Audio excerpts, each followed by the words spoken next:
Bismillahirrahmanirrahim. Assalamu alaikum everyone. Welcome to my YouTube channel with a new video. I hope you all are fine and doing great. अगर आप इस YouTube channel पर नए हैं या अभी तक चैनल को सब्सक्राइब नहीं किया तो चैनल को सब्सक्राइब करें और बेल आइकन को प्रेस कर लें। अगर आपका ताल्लुक साइकोलॉजी बैकग्राउंड के साथ है या फिर आप नफ्सियात के बारे में कुछ दिलचस्पी रखते हैं कि एक माहिर नफ्सियात किस तरीके से मरीज़ों का इलाज करता है, यानी आप साइकोथेरेपी के बारे में कुछ जानना चाहते हैं, तो ये वीडियो आपके लिए बहुत अहम है और इसको स्किप किए बगैर मुकम्मल देखिएगा ताकि आपको एक नॉलेज बेस स्ट्रॉन्ग हो और आपको बात को समझने में आसानी हो।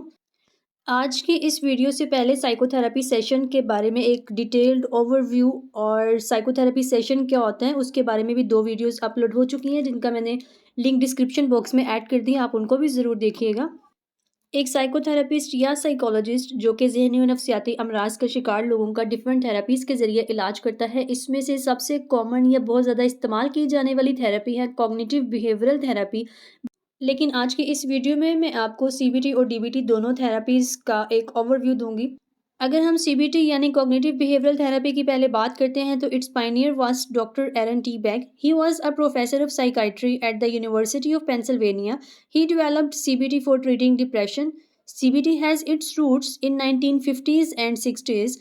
अगर हम यहाँ पर 1950s से पहले का थोड़ा सा हिस्टोरिकल बैकग्राउंड को रिकॉल करें, जिस पर मैंने एक डिटेल वीडियो भी इस चैनल पर अपलोड की हुई है कि किस तरह से इंसानों के लिए पहली बार अमेरिका की आज़ादी के बाद जो मर्दमशुमारी स्टार्ट हुई उसमें इंसानों के लिए इनसेन, एबनॉर्मल या इडियोसिटी का वर्ड यूज़ किया गया, किस तरह अमेरिकन साइकोलॉजिकल और साइकाइट्रिक एसोसिएशन मार्ज़ वजूद में आई और उसके बाद डिफरेंट साइकोलॉजिस्ट और साइकेट्रिस्ट ने ज़हनी और नफ्सियाती अमराज की तशख़ीस के लिए डायग्नोस्टिक टूल्स बनाए और ट्रीटमेंट प्लान्स को डेवलप किया, राइट। तो इसमें 1950s एंड 60s के दरमियान में डॉक्टर एरन टी बैक ने सीबीटी यानी कॉग्निटिव बिहेवियरल थेरेपी को डेवलप किया, जो ख़ास तौर पर डिप्रेशन के पेशेंट्स को उस वक्त ट्रीट कर रहे थे।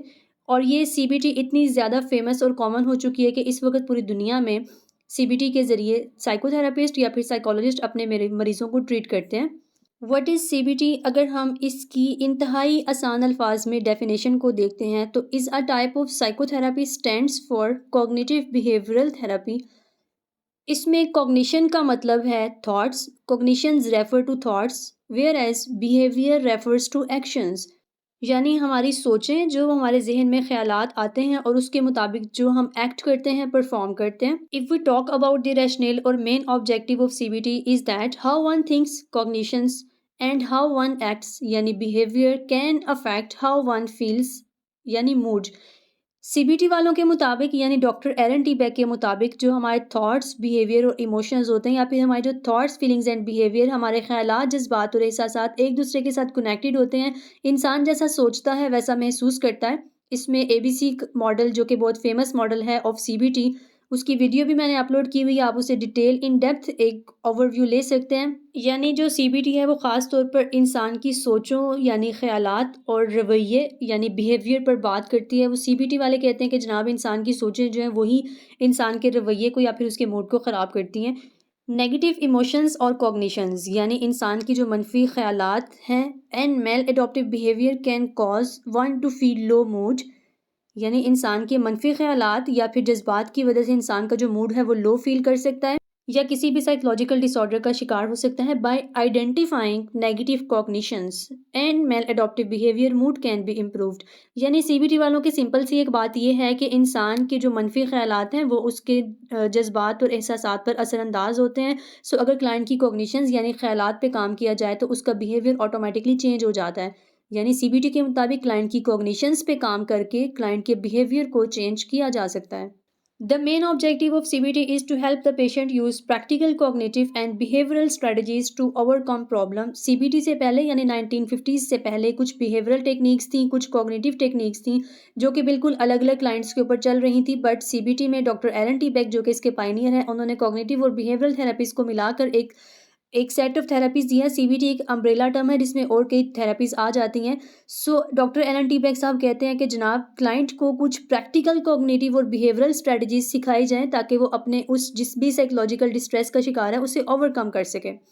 CBT encourages changing negative thoughts and emotions. यानी यहाँ पे सीबीटी वाले साइकोथेरेपिस्ट या साइकोलॉजिस्ट से कहते हैं कि आप सिर्फ क्लाइंट की जो नेगेटिव थॉट्स एंड इमोशंस हैं आपने सिर्फ उसको चेंज करना है और इसमें एबीसी मॉडल जो कि एक स्ट्रॉन्ग मॉडल है, जो कि एक strong base of CBT provide करता है, वो भी यही कहता है कि इंसान की अगर सोचें, मतलब अगर कोई नेगेटिव सोच रहा है, उसको अगर चैलेंज किया जाए या उसको पॉजिटिव में कन्वर्ट कर दिया जाए, या क्लाइंट को कोई ऐसी कॉग्निटिव स्ट्रैटेजीज सिखाई जाए जिससे क्लाइंट अपने थॉट्स के ऊपर काम कर सके, तो उसके इमोशंस, फीलिंग्स वगैरह जो हैं वो भी चेंज हो जाते हैं। CBT is utilized in treating multiple types of psychiatric problems such as depression, anxiety, eating disorders, anger management, marital crisis, obsessive compulsive disorders, schizophrenia, post traumatic stress disorder, chronic pain, etc. यानी कई ऐसी psychiatric problems हैं जिसे CBT जो है वो deal करती है।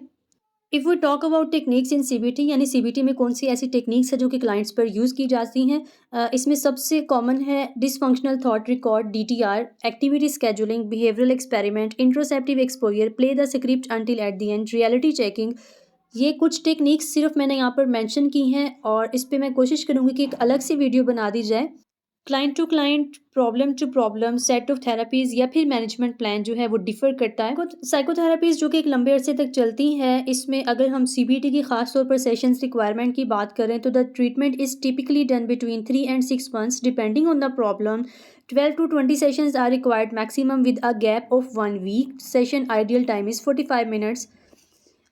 जो सीबीटी है उसमें यहाँ पर डिपेंडिंग ऑन द प्रॉब्लम से मुराद भी यही है कि ये situation to situation, client to client चीज़ें वेरी करती हैं कि क्लाइंट या फैमिली किस प्रोजेक्ट का मॉडल के मुताबिक किस फेज़ में है, जिस पर एक वीडियो मैंने अपलोड की हुई है। डिनाइल फेज़ में है, एक्सेप्टेंस फेज़ में है, अपने प्रॉब्लम को या अपने साइकोलॉजिकल डिसऑर्डर को वो एक्सेप्ट कर पा रहा है कि नहीं कर पा रहा है, या फिर क्लाइंट कितना सेशन में कोऑपरेटिव है, जो भी उसको होम टास्क दिए जा रहे हैं, जो भी टेक्निक सिखाई जा रही हैं, कुछ डीप ब्रीथिंग या फिर रिलैक्सेशन एक्सरसाइजेज जो क्लाइंट को सिखाई जा रही है, वो उसको कितना फॉलो कर रहा है।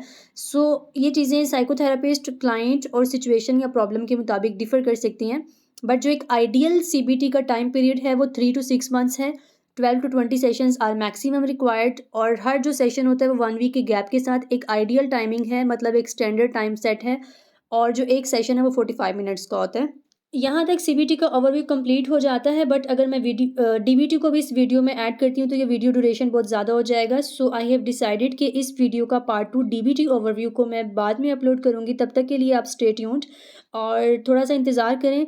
डीबीटी को एज अ प्रैक्टिशनर साइकोलॉजिस्ट मैंने बहुत अमेजिंग पाया है, बिकॉज उसमें जो वर्कशीट्स वगैरह हैं, जो एक ऑर्गेनाइज्ड थेराप्यूटिक स्ट्रक्चर है, वो बहुत अमेजिंग है। और उससे हम इंडिविजुअल थेरापीज़, ग्रुप थेरापीज़, इवन के कम्युनिटी लेवल पर या फिर फैमिली थेरापीज़ में भी बहुत अच्छे तरीके से इस्तेमाल कर सकती हैं। उसकी जो वर्कशीट्स हैं वो बिल्कुल अवेलेबल हैं।